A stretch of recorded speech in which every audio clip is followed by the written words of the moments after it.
Hare Krishna, dear devotees. Please accept my humble obeisances. Om Namo Bhagavate Vasudevaya. Om Namo Bhagavate Vasudevaya. Om Namo Bhagavate Vasudevaya.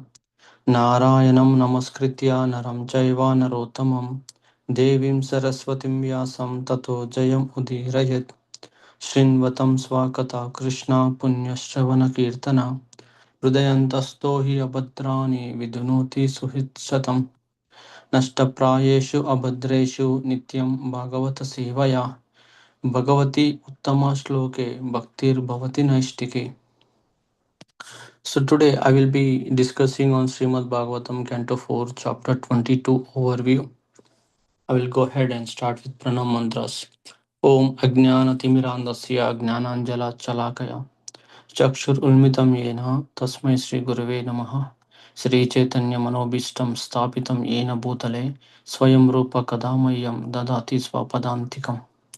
नमो विष्णुपादाय कृष्णपृष्ठाय भूतले श्रीमते भक्तिवेदान्तस्वामिनिति नामिने. नमो विष्णुपादाय कृष्णपृष्ठाय भूतले श्रीमते रमापदस्वामिनिति नामिने. नमस्ते सरस्वती देवे गौरवाणी प्रचारिणे निर्विशेष शून्यवादी पाश्चात्य देशतारिणे. जय श्री कृष्ण चैतन्य प्रभु नित्यानंद श्री अद्वैत गदाधर श्रीवासादि गौर भक्त वृंदा. हरे Krishna Krishna Krishna Hare Hare Hare Ram Ram Ram Hare Hare. I humbly bow down and seek blessings from all the assembled Vaishnavas to glorify the Lord on this overview.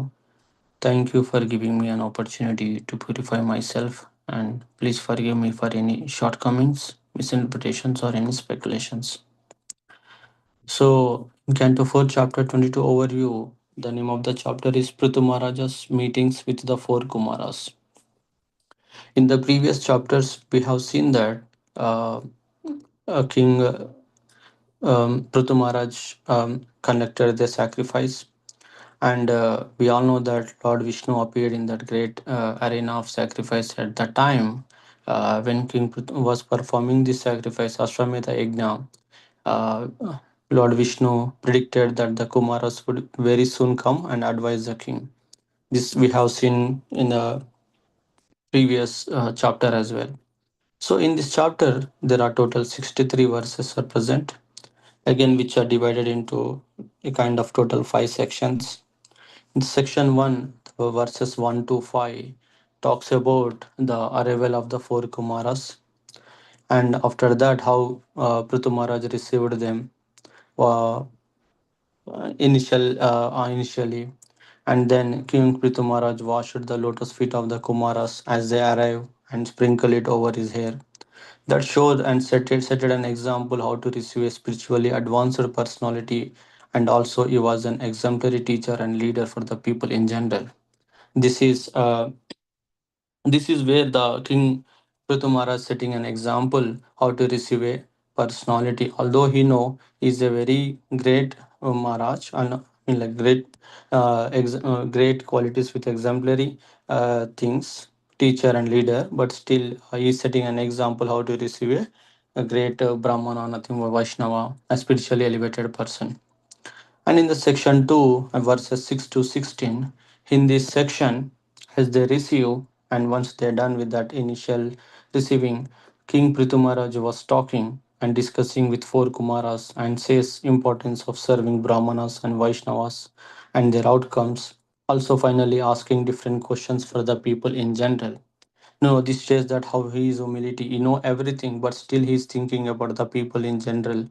And now he's talking, he's discussing that importance of pious activities. They should be understood to be caused by previous pious activity, as confirmed in Bhagavad Gita 7.28 that Esham tu antagatam papam jananam punya karmanam te dvandva moha nirmukta bhajante mam Dhrida Vrata.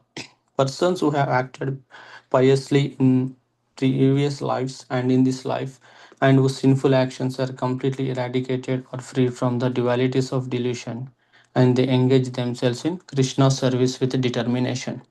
So, next, the four Kumaras are Brahmanas, and they visited the place of Maharaja Prithu. Naturally, Lord Vishnu and his devotees were also present. Under the circumstances, the conclusion is that when Brahmanas and Vaishnavas are pleased with a person, Lord Vishnu is also pleased. So here is giving that importance and is setting an example. That's the reason he is discussing, is asking this type of questions. The importance of devotional service in general. So this is confirmed in one of the purports and by Srila Sri Vishwanath Chakravarti Thakur in his eight stanzas on the spiritual master. Yasha Prasada Bhagavad Prasada. So by pleasing spiritual master, who is both Brahmana and Vaishnava, one pleases the Supreme Personality of Godhead. So again, he knows that King Maharaj knows importance of devotional service, importance of spiritual master, but still is asking this type of discussions. He's making this type of discussions with Kumara so that he wants to uplift, he wants to give an example in general.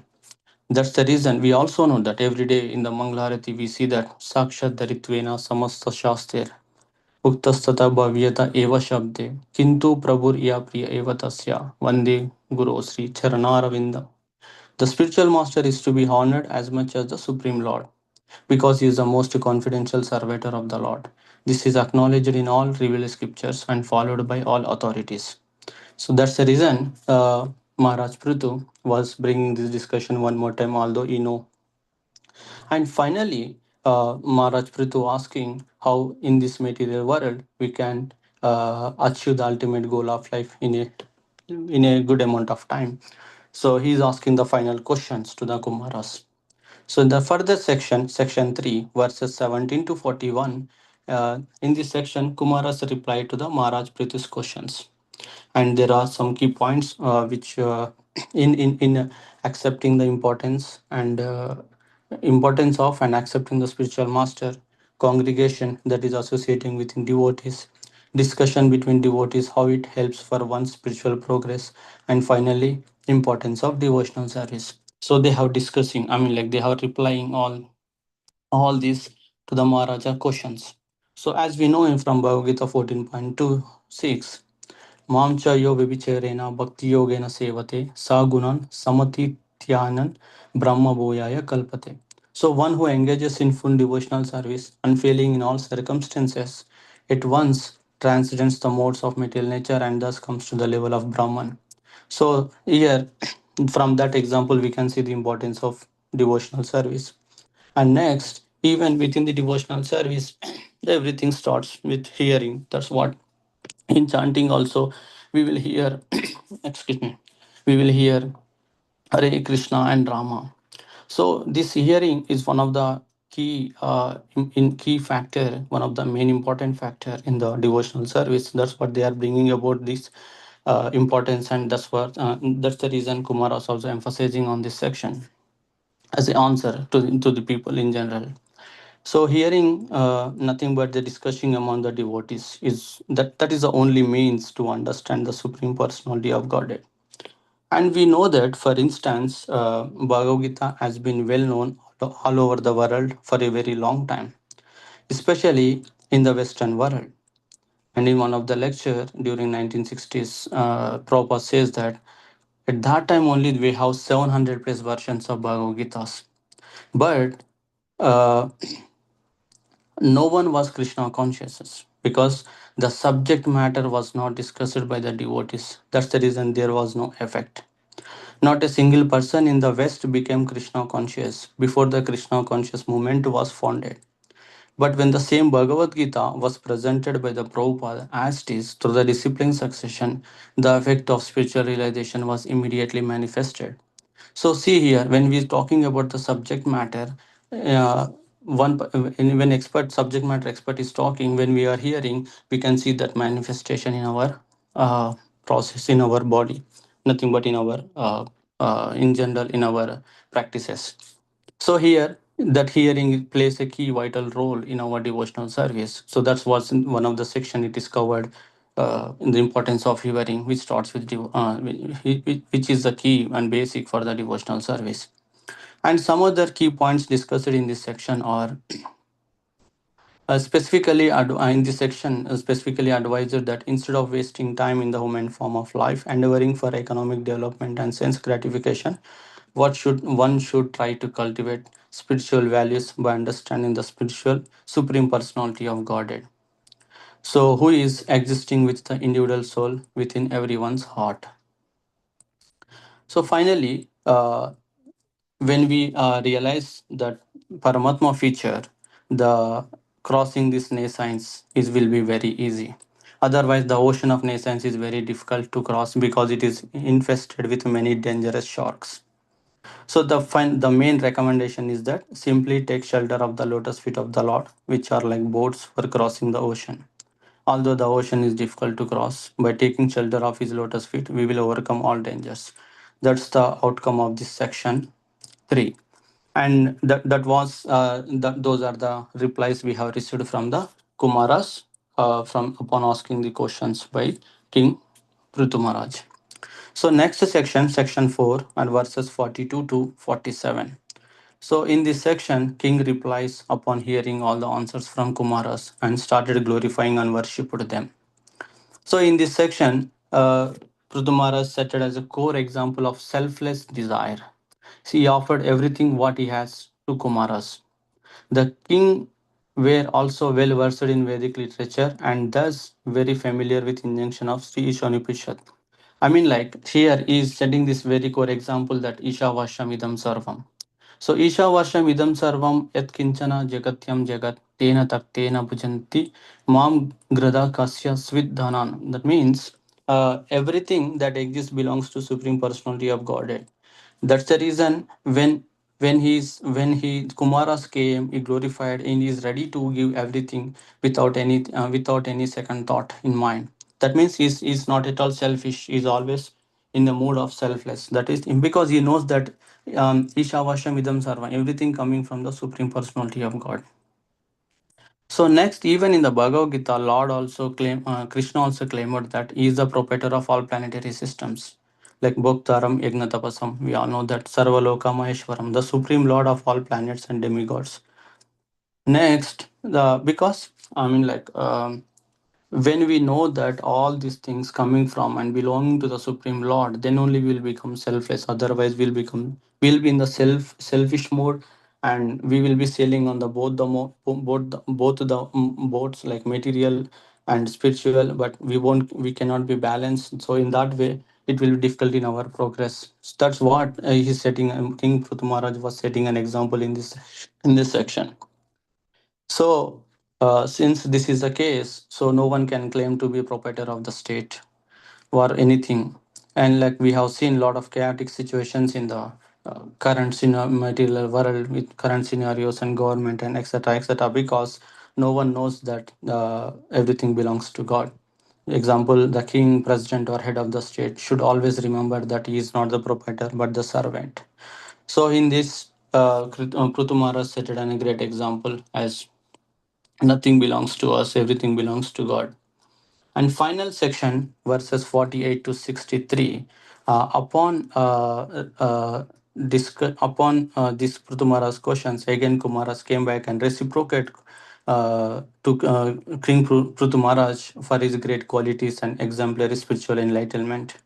So first they say about King Prithu Maharaj is considered as the best among all Mahatmas. And we all know the Mahatmas example from the Bhagavad Gita 9.13. Mahatmas Mahatma Nastu Mam Partha Daivim Prakriti Ashrita. The first sign of the Mahatma is that he is already situated in the divine nature. So Kumaras observed that, Kumaras knows, and they was praising as a reciprocation to King Prithu Maharaj that he is already situated in the divine nature. And Prithu Maharaj executed all his duties as perfectly as possible according to the time and situation, strength and financial position. So here the take home thing is that according to our capacity, when we please spiritual master and when we do our devotional service, definitely the Supreme Almighty will be pleased. So we should not compare and we should not take any comparisons within ourselves that may delay that our progress, that may degrade our spiritual growth. And consequently all the fruits of the activities we need to dedicate to the Lord. In this way, Hindi Pruthumara said an example that whatever he have, he is ready to offer that all the activities, properties and etc., whatever it is, to the dedication of the Lord. And finally, he always thought of himself as a servant of the Supreme Personality of Godhead. Next, being situated in the liberated position of devotional service, Prithu Maharaj not only performed all fruitive activities but also begot five sons by his wife Archie. Indeed, all his sons were begotten according to the spiritual samskaras. So he set it as an example of the grahastha as well. That's what as a reciprocation Kumaras are reciprocating, praising King Prithu Maharaj that he is a leader, he is an exemplary leader, he is a grahastha, he beget children, he has family and etc. Still he set an example, he continued his devotional service. So in that way we can take lot of qualities from Prithu Maharaj, and we can implement in our day-to-day life activities, so that as application, not as a imitation, so that will help us in our devotional service. Finally, but not last but not least, throughout the whole universe, in the higher, lower, and middle planetary systems, Prithu reputation was loudly declared, and all the citizens had his glories, which were as fit as the glories of Lord Ramachandra. He was compared with Lord Ramachandra by the Kumaras, and finally, that is a conclusion provided by the uh, Kumaras. So, this is conclusion of the last section. So we can see down the road, I mean down in the next classes, for the each and every verse in detail way. So I'm concluding session. So vancha kalpatarubhascha kripa sindhubhyo vacha patitanam pavan